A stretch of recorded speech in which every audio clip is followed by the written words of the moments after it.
Hi everyone, welcome to Me, Him, the Dog and a Baby. It's now into March, so this is our what we've been watching video for February. Now February was really quite different to everything that we watched in January. In January we watched a lot of Big Brother and we watched a lot of Drag Race, so that was about it.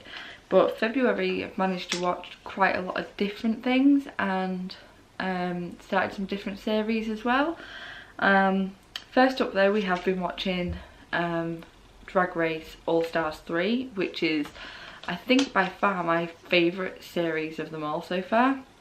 As I'm filming this, there are only 2 more episodes left, and the episode that I watched yesterday was a massive shocker. I won't say why because people might not have watched it yet, but now I'm not really sure what's going to happen. But yeah, this series has been really entertaining. I've loved everybody on it. And the next series of Drag Race season 10, I think it is, will start airing at the end of March. So there's not much of a gap between them, which is good for me because I love it. Another show that I started this month was Black Mirror. Now I haven't watched all of them. My sister lives with us at the moment and she has seen them all, so she's been sort of advising which to watch and which to give a miss for now. I do plan on watching them all eventually, but as she has seen them all already, she said there are some that are sort of harder to watch than others, I think it's safe to say. And there were some that she didn't really want to watch twice, so she's been picking out the ones that she thought I would like the most. And I don't really know what I was expecting from it, to be honest. I know it was sort of supposed to be quite shocking and controversial, but the ones I've seen so far haven't been too bad. Obviously I know there are some.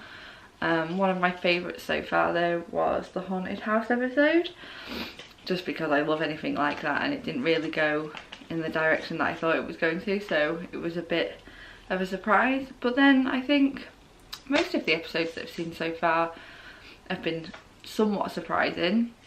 They haven't been very there haven't been things that I've been able to guess what's going to happen, I guess you can say. But they've all been really entertaining and they've all been really different.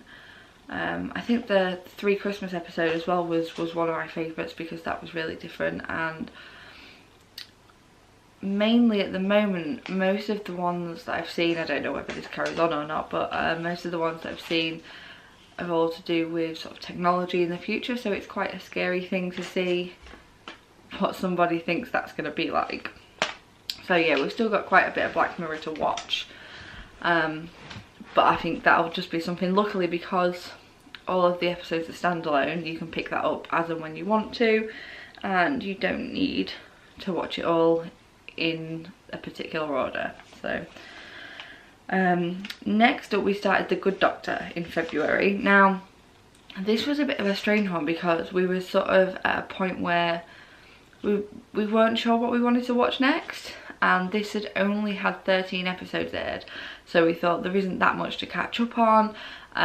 We thought we'd give it a couple of episodes to see if we actually liked it or not, and after the first episode none of us were really that sure. We weren't sure whether we liked the main character, we weren't sure whether we're really going to get on with it, but we thought no, we'll stick with it for a few, and actually I'm quite addicted to it now. I haven't really watched a lot of like medical dramas before. I haven't seen Grey's Anatomy. I did used to watch ER a little bit. I haven't seen House, anything like that, so this one's really quite different for me, but it's really quite entertaining.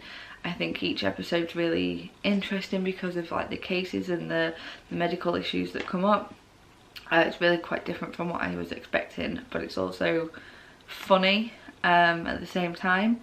And it's also got a girl out of Misfits in it whose name I really can't remember, but I like her and she's really good in it. So yeah, it's just started again showing on Sky from episode 14, so we'll be watching that again in March, and that'll just be a week by week thing now, so no catching up. We also watched the whole of 13 Reasons Why. And this has been one I've had on my Netflix list since it came out, really. I've had the book, I haven't read it. It's sat collecting dust somewhere at the moment. But I've been quite interested to see what it was like. I used to be a book reviewer, so when I had my book blog, 13 Reasons Why was released then, and it was quite a big thing, which I'm a bit unsure why I didn't read it when it came out now, but I didn't anyway, so I knew about it beforehand, but never got around to sort of watching or reading it. I think we watched it all in about the space of a week, which isn't that long. There are 13 episodes, so we was watching like a couple a day, and quite honestly it frustrated me more than anything. I don't really think I reacted to it the same way that most people did that watched it.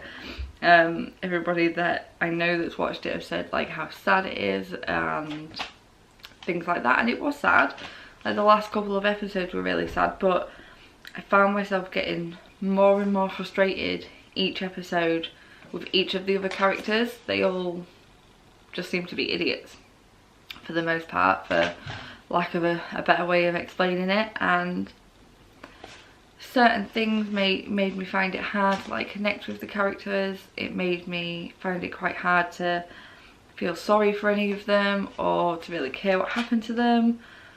So yeah, I'm not sure I liked it as much as a lot of other people did, but I'm still quite looking forward to series 2. Series 2 is going to be really quite different because it's not based on the book. The first series was the book, and there are no more books after that, so this one is just whatever the screenwriters are writing for it. But I do think it'll be interesting, so I will watch series 2 when it's out. If you're like me and you didn't really love it or didn't really feel the way that you're supposed to feel, let me know in the comments. I'd love to hear from somebody who felt the same as I did. And the last couple of shows that we watched in February were really like crime related. ITV had a Crime and Punishment sort of series, so there was a few different things. There was Trevor McDonald. He went back to a prison in America where everybody's on death row. He's been there once before to interview, so he re-interviewed some people, and it was really quite interesting to hear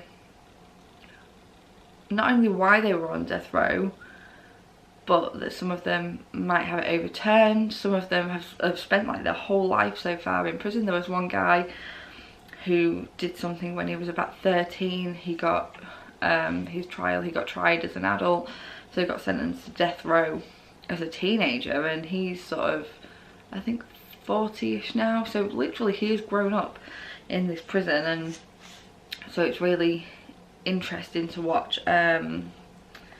Other ones were about children who kill in America.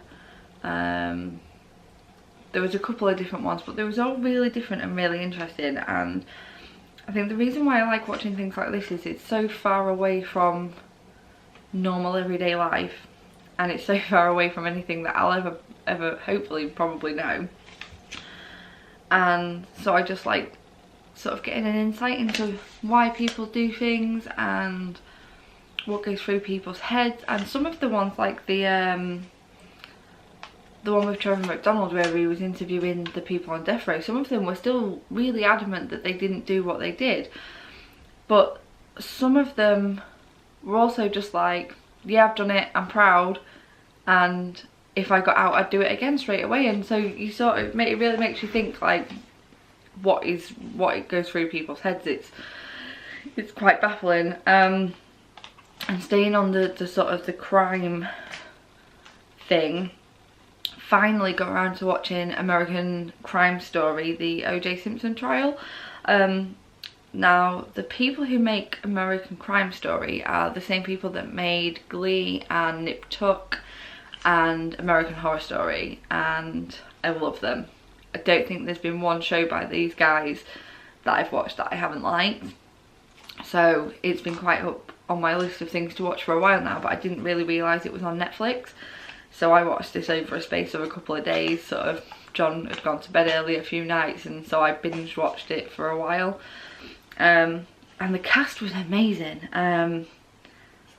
David Schwimmer made me laugh in it, really, because all I could imagine, because it's obviously set a little while ago, all I could think of was that episode of Friends where there's like a flashback to the 80s or whatever, and that's how I pictured him the whole way through.